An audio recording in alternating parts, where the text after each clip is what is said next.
Please open in your learning workbook to page 61 and read along as we learn together.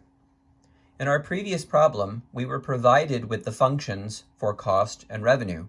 This will not always be the case. Sometimes you must create the cost and revenue equations yourself. To do this, use the following variable definitions. We will use R to represent revenue. We will use C to represent cost.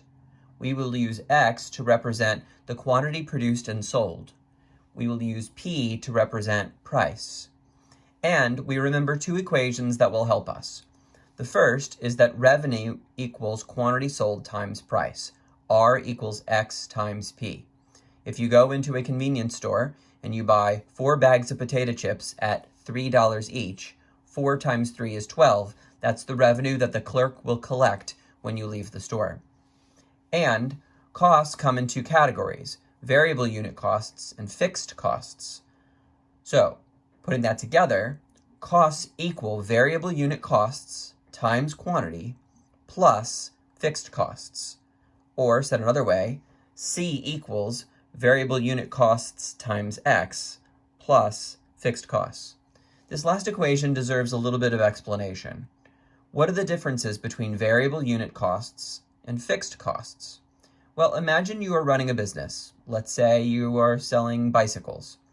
So variable unit costs are costs that you have to pay that depend on how many bicycles that you make and try to sell. Fixed costs are costs that you have to pay regardless of how many bicycles that you try to make and sell. Some examples may be helpful here. So variable unit costs for buying and selling bicycles, that would be things like handlebars and wheels and frames. The more bicycles you make, the more your costs, and therefore it varies based on X, which is the quantity produced and eventually sold. But fixed costs have nothing to do with the number of bicycles you make. Fixed costs would include things like the salaries of your employees, or insurance, or the property taxes for the building in which you're producing all of those bicycles. Utilities, power bill, water bill, all of those things are fixed costs. They have nothing to do with the number of bicycles that you're producing.